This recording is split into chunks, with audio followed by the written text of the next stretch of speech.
Avoir des données propres et exploitables, ça change tout. Donc dans ce module, on va apprendre à transformer nos données désordonnées en tableaux vraiment exploitables. Si tu veux accéder à l'ensemble des ressources de la formation, mais également à l'ensemble des modules sur les bases d'Excel, je te laisse cliquer sur le lien en description. C'est totalement gratuit.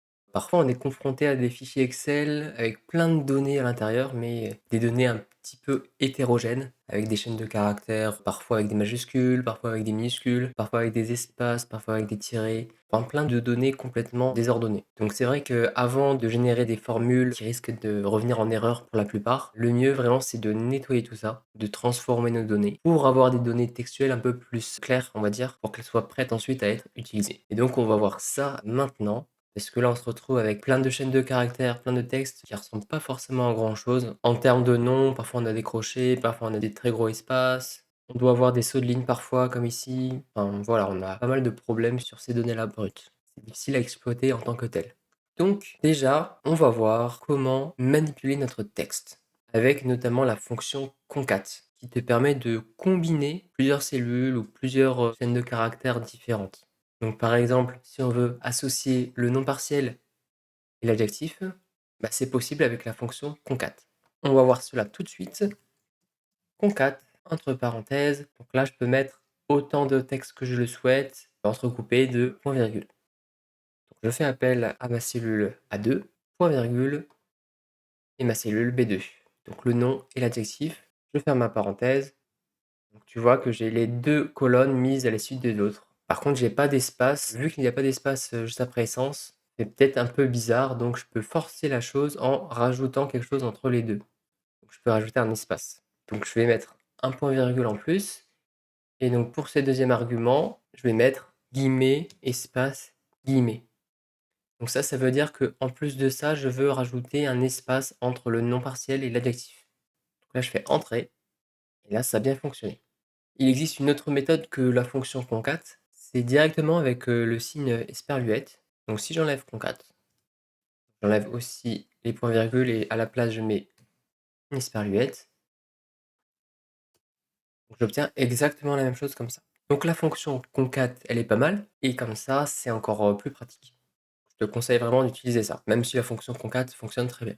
Tu peux aussi utiliser la fonction joindre .text qui va te permettre d'ajouter automatiquement une délimitation entre les différents morceaux de texte que tu veux assembler. Donc ça fait la même chose que concat, ça vient vraiment combiner plusieurs cellules, mais en plus de ça, automatiquement, ça ajoute par exemple un espace. Si tu veux mettre un espace, ça ajoute un espace entre chaque morceau de texte. Tu aurais très bien pu aussi rajouter espace-tiret pour mettre un tiret, ou mettre point-virgule directement. Tu peux faire un petit peu ce que tu souhaites. Tu vois que l'avantage de joindre point texte, c'est que ça le met à chaque fois ton délimiteur. Donc notamment si tu as vraiment une grande liste à combiner, joindre point texte, elle sera tout de suite plus courte comme formule parce que tu vas pas devoir mettre entre chaque morceau de texte ton délimiteur. Là, tu le mets une fois, il va se mettre à chaque fois. Donc ignorer si vide, là, on va mettre vrai pour ignorer les cellules vides. Si jamais dans notre sélection de notre tableau, on a une cellule vide, ne va pas la prendre en compte. Point virgule, donc c'est là que tu peux indiquer ton texte 1, ton texte 2, texte 3. Donc nous, dans notre cas, si on n'en a que deux, on va indiquer la cellule A2 et la cellule B2. Je ferme ma parenthèse. Donc là, si je mets à la place un tiret, donc tu vois tout de suite ce que ça donne. Évidemment, ici, on a nommé des cellules en particulier. Tu peux sinon très bien indiquer du texte entre guillemets. Par exemple, si tu veux mettre espace 2025 à la fin, tu peux. L'espace, c'était pas forcément une bonne idée parce qu'il y en avait déjà un mis automatiquement avec le délimiteur. Donc on peut enlever l'espace. Et donc là, c'est bon, on a le 2025 d'ajouter. On peut tester nos fonctions concat et joindre texte ici, par exemple, sur nos recettes de potions. Par exemple, indiquer concat de essence de lune, point virgule. Donc si on veut mettre un point virgule entre chaque pour indiquer la liste des ingrédients liés à la potion.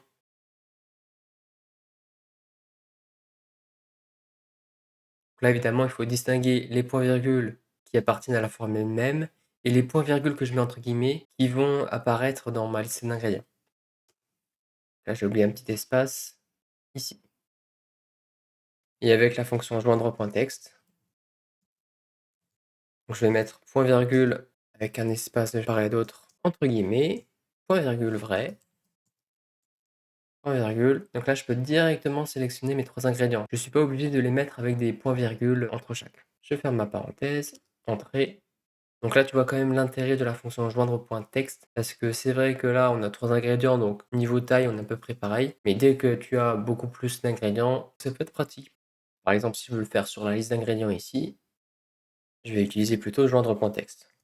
Joindre au point texte, entre parenthèses. Allez, cette fois-ci, on va mettre une virgule, virgule, espace, point virgule vrai, point virgule. Donc là, je vais sélectionner ma colonne non partielle. Comme ça, je vais tous les lister à la suite des autres. Donc là, évidemment, ma formule est très courte, mais ce que je renvoie, c'est une liste super longue.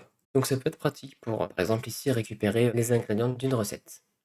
Ok, maintenant qu'on a assemblé nos colonnes, on les a concaténées, et bien maintenant, on va essayer de voir comment nettoyer tout ça, parce qu'il y a encore du nettoyage à faire. Par exemple, j'ai des histoires de majuscules par-ci, minuscules par-là. Si je veux par exemple tout convertir en minuscules, je peux tout simplement utiliser la fonction minuscule.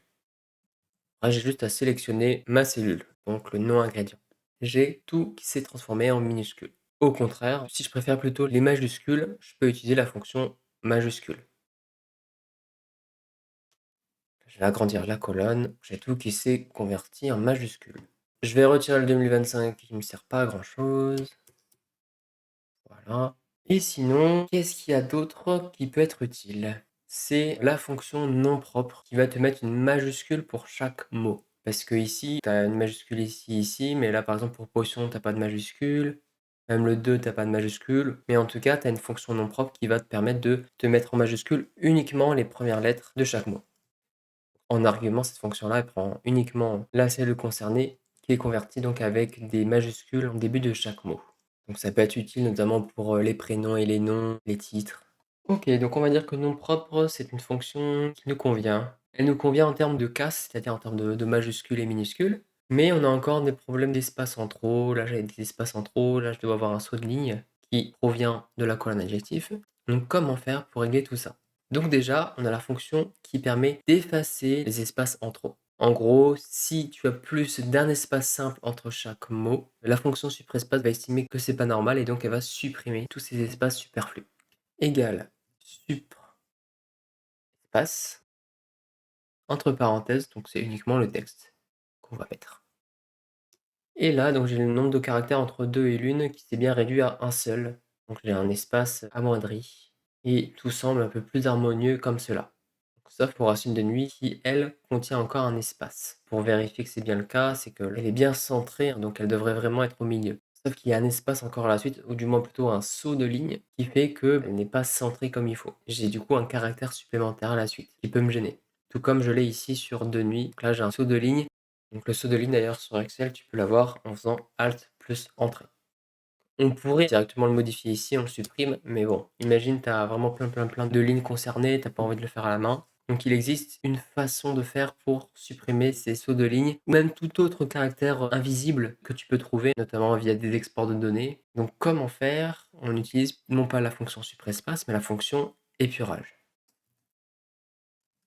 Donc c'est bien la fonction épurage qui vient supprimer tous ces caractères-là inutiles qui sont, on va dire, entre guillemets invisibles. Comme le saut de ligne, c'est pas un caractère en tant que tel, mais il n'empêche qu'il est bien présent.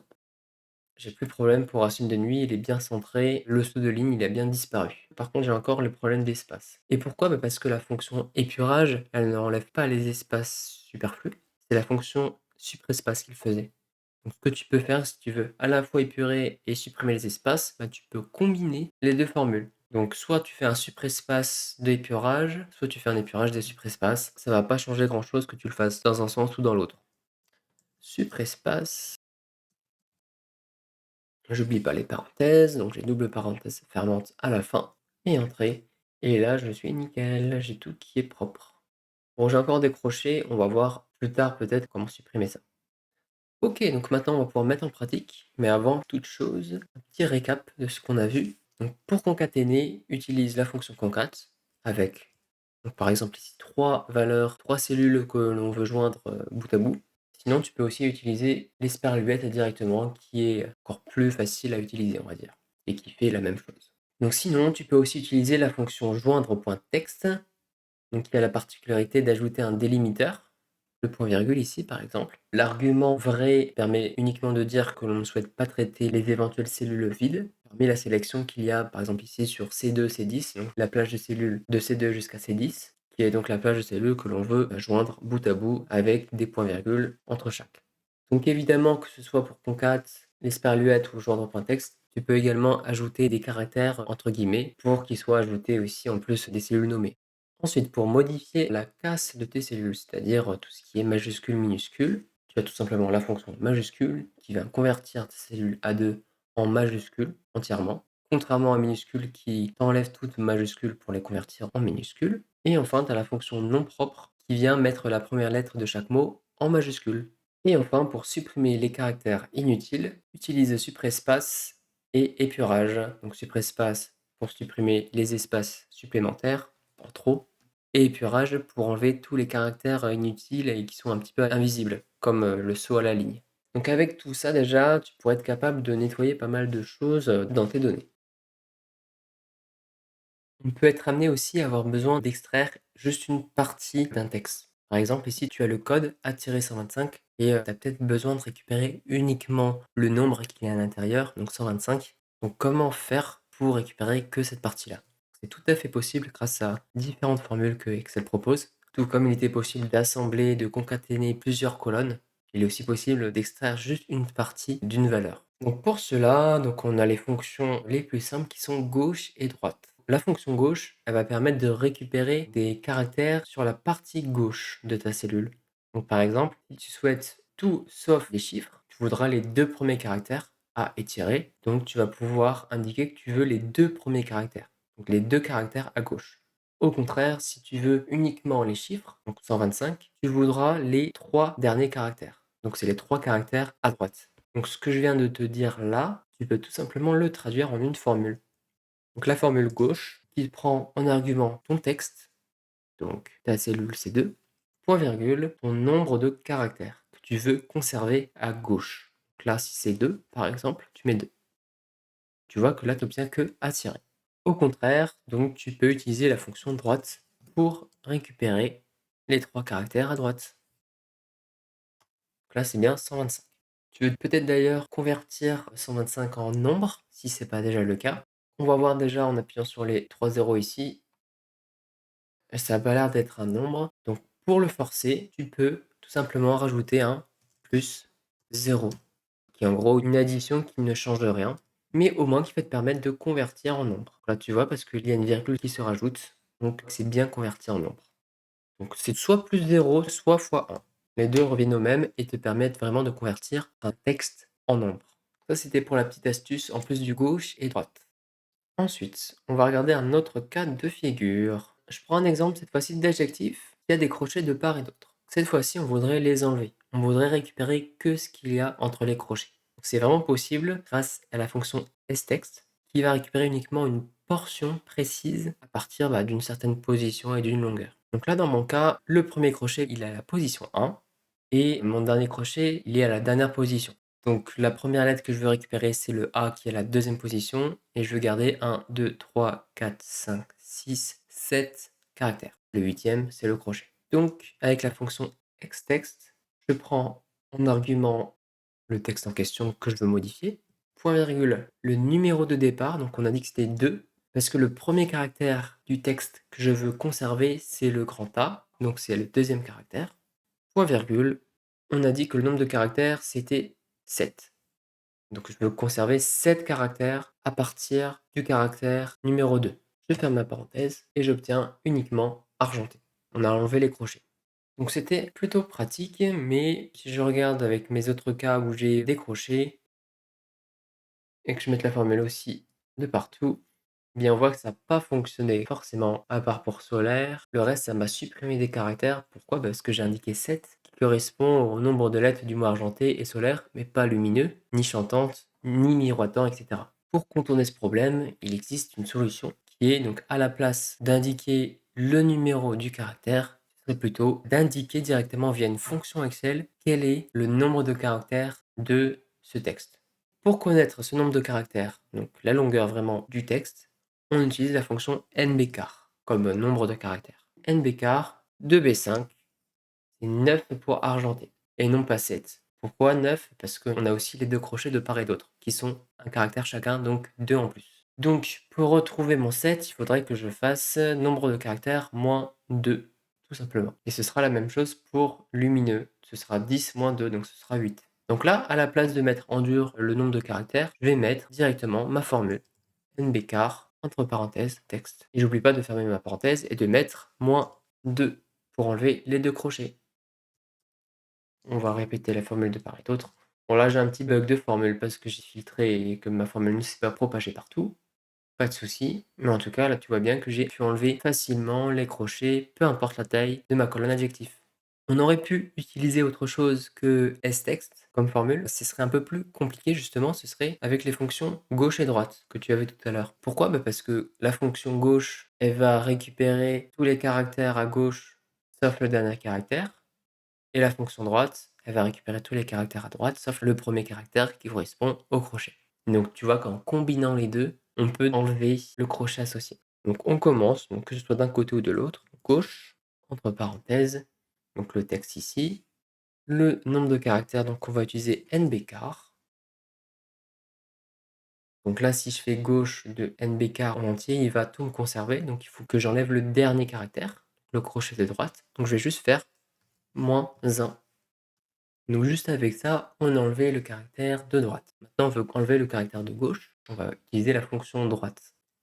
Droite, pour le texte, je vais prendre ce que j'ai déjà modifié partiellement. J'ai déjà le crochet de droite qui a disparu. Là, c'est vraiment le crochet de gauche que je veux faire disparaître. Donc là, je vais utiliser le nombre de caractères de ma cellule B5. Et là, combien de caractères il faut que j'enlève? C'est pas 1, c'est 2. Pourquoi? Bah parce qu'on avait déjà enlevé le crochet ici. Donc il y a un caractère en moins. Et là, on veut en plus enlever le crochet de gauche. Donc encore un caractère en moins. Donc ça fait 2 en moins. Je ferme ma parenthèse et entrée. Là, tu vois que j'ai mes 2 crochets qui ont disparu de part et d'autre. Donc voilà, ça marche aussi très bien avec droite et gauche et nombre de caractères. Mais c'est vrai que la fonction stext qu'on a vue tout à l'heure est quand même plus efficace, plus pratique et un peu moins besoin de compter, on va dire. Ok, donc maintenant, imaginons qu'on a ce texte-là, donc le nom suivi d'un adjectif entre crochets. On voudrait enlever les crochets, mais pour cela, il faudrait peut-être savoir à quel numéro de caractère arrive ce crochet, parce que ce ne sera pas le même partout. Encore, tu vois, le dernier crochet, ce sera facile parce qu'il n'y a rien après. Donc tu pourras dire qu'il sera égal à nombre de caractères. Par contre, les autres, ça sera plus compliqué parce que chaque texte a des nombres de caractères différents, donc on n'aura pas la même chose à chaque fois. Et donc pour cela, donc tu as des fonctions comme cherche et trouve qui va te renvoyer la position, par exemple, d'un crochet. Ça peut être autre chose, hein. Ça peut être un tiret, ça peut être un caractère spécial, voire même un mot spécial. Ça peut être cristal que tu cherches directement. Donc ça va t'indiquer la position, le numéro de caractère associé. Donc tu as deux fonctions qui font ça, tu as cherche et trouve. On va regarder déjà cherche, qui prend en argument donc un texte cherché. Donc là, on va chercher le crochet, qu'on va mettre entre guillemets. Donc c'est le crochet ouvrant, on a dit, point virgule, donc le texte en question sur lequel on veut détecter la position du crochet. Je ferme ma parenthèse. Donc là, la position de mon crochet, elle est en 9e position. En effet, cristal, ça fait 1, 2, 3, 4, 5, 6, 7, 8 avec l'espace et 9. Donc c'est bien le 9e caractère qui correspond au crochet ouvrant. Le 7e pour sable, lumineux, etc., etc. Donc là, on a une info en plus qu'on pourra se servir par la suite. L'avantage de la fonction cherche, c'est qu'elle ignore la casse. Elle est non sensible à la casse. Qu'est-ce que ça signifie? C'est que si jamais tu cherches par exemple un texte, par exemple si tu cherches cristal, eh bien ça va te renvoyer un, donc cristal il est bien à la première position, même si tu n'as pas mis de majuscule sur cristal. Alors que là, tu n'as pas mis de majuscule, là tu en as mis, il y a une petite différence. On va dire que c'est non sensible à tout ce qui est majuscule, minuscule. Au contraire, la fonction trouve, qui prend exactement les mêmes arguments, c'est vraiment la même formule, sinon elle va renvoyer un dièse valeur parce qu'elle n'a pas trouvé cristal exactement écrit comme cela, sans majuscule au début. Là, tu comprends bien que si je mets une majuscule, ça va bien fonctionner. Donc c'est ça la petite nuance entre cherche et trouve. C'est vrai qu'en général, cherche est une fonction peut-être plus souple, plus pratique. Mais c'est vrai que dans certains cas, tu as vraiment envie de distinguer les majuscules des minuscules pour vraiment être sûr de récupérer la bonne info. Donc, au cas où, je te partage aussi la fonction trouve qui peut avoir un intérêt de temps en temps. Allez, je reviens sur ma formule de tout à l'heure qui a récupéré le numéro de crochet. Cette fonction-là, en fait, tu peux la combiner avec la fonction, par exemple, stx qu'on a vu tout à l'heure. Là, par exemple, si tu n'as que ça en entrée et que tu veux récupérer ce qui est entre crochets, tu vas prendre ça en argument, ce petit caractère de début de ton crochet. Donc, texte entre parenthèses, ton texte, c'est celui-ci, point virgule, ton numéro de départ, c'est celui-ci, on a dit, plus 1. Pourquoi le plus 1? Parce que justement, on a dit qu'on voulait enlever le crochet, tout simplement. Point virgule, le nombre de caractères. Alors, le nombre de caractères, là, c'est peut-être un peu plus complexe. Donc, c'est égal au nombre de caractères total de cette cellule, sauf qu'il faut enlever le caractère du crochet ici et tous les caractères qu'il y a avant le A de argenté. Donc là, ça fait 1, et là, combien il y a de caractères? Donc, il y en a 9, tout simplement. Donc là, je vais indiquer la formule NB caractères, donc le nombre de caractères de ma cellule G5, moins 20, moins ma cellule I5. Donc là, ce qui est important, c'est de bien fermer la parenthèse du NB caractère juste après le nom d'ingrédient, et après de fermer la parenthèse à la toute fin pour fermer la formule STEX. Comme par magie, ça a bien fonctionné. Donc évidemment, ta fonction cherche, là je l'ai mis en étape de calcul sur une colonne, tu peux sinon complètement l'implémenter dans ta formule en direct. Là, je fais un petit copier-coller sur la partie concernée, et ça marche tout autant. Donc tu peux aller encore plus loin, tu peux aussi combiner ce résultat-là avec la fonction gauche par exemple, si tu veux en plus de ça récupérer ce qu'il y a avant les crochets. Donc comment tu fais? Tu utilises la fonction gauche, entre parenthèses, c'est sur ce texte-là. Imaginons qu'on n'ait pas les deux premières colonnes, on va dire qu'on se complique un peu la vie, mais parfois on n'a pas le choix, on n'a pas le détail. Donc nom ingrédient, point virgule, donc là c'est directement 9, qui correspond au 9e caractère sur lequel on a le crochet. Moins 1 justement pour enlever ce crochet. Alors là par contre je garde l'espace. Donc là, je récupère le cristal et avec un petit espace juste après. On ne le voit pas, mais il y est. Tu peux aussi, évidemment, concaténer ça et ça avec un petit esperluette comme ceci. Et voilà. Donc tu peux faire des méga formules comme ceci. C'est vrai que pour s'y retrouver et faire des étapes de calcul, ça peut être recommandé de faire des petits détails de calcul, surtout au début, quand tu dois t'y retrouver. Après, ça peut être un peu compliqué de se retrouver avec une formule comme celle-ci, voire plus compliqué encore. Mais voilà, tu es capable de faire vraiment pas mal de choses avec ton texte pour l'améliorer. Pour récapituler sur tout ce qui est extraction de données, pour découper le texte, récupérer juste la partie qui nous intéresse. Pour extraire une partie, on va utiliser les fonctions gauche qui prennent en argument donc ton texte en question que tu veux modifier. Donc là, c'est un exemple sur 3, donc qui correspond aux 3 caractères de gauche que tu veux conserver uniquement, les 3 premières lettres. Et au contraire, la fonction droite qui te permet de conserver les 3 derniers caractères. Ensuite, tu as la fonction sttext qui te permet de modifier ta cellule A2 ici. J'ai pris un exemple de 2 comme numéro de caractère de début. Donc on veut commencer notre texte au 2e caractère. En gros, on veut enlever le premier caractère. Et 4 qui correspond au nombre de caractères que l'on veut conserver à partir du 2e. En parlant de nombre de caractères, donc tu as la fonction nbcar qui est vraiment un incontournable, qui va t'indiquer le nombre de caractères de ta cellule, tout simplement. Et pour localiser le numéro de caractère d'un texte, tu vas utiliser soit cherche, soit trouve. Donc là, par exemple, si tu cherches la position du tiret dans ta cellule. Donc cherche est non sensible à la casse. Donc tout ce qui est majuscule, minuscule, il n'y aura pas de souci. Par contre, trouve, ce sera vraiment utilisé quand vraiment tu es sûr que tu cherches par exemple que en majuscule, qu'en minuscule, ou avec une majuscule au début et après pas de majuscule. Si vraiment tu es sûr, et ça poserait problème si tu trouvais la donnée alors qu'elle n'était pas exactement pareille en termes de majuscule, minuscule. Donc là, tu comprends que pour le tiret, il n'y aura pas d'importance. Tirer avec cherche ou trouve, ce sera compris de la même façon. Voilà, maintenant tes données sont prêtes à être analysées. On pourrait aller encore plus loin avec Power Query, mais ça, ce sera peut-être dans une future vidéo. Pour l'instant, moi je te propose de cliquer sur cette vidéo-là pour passer à l'analyse via des tableaux croisés dynamiques.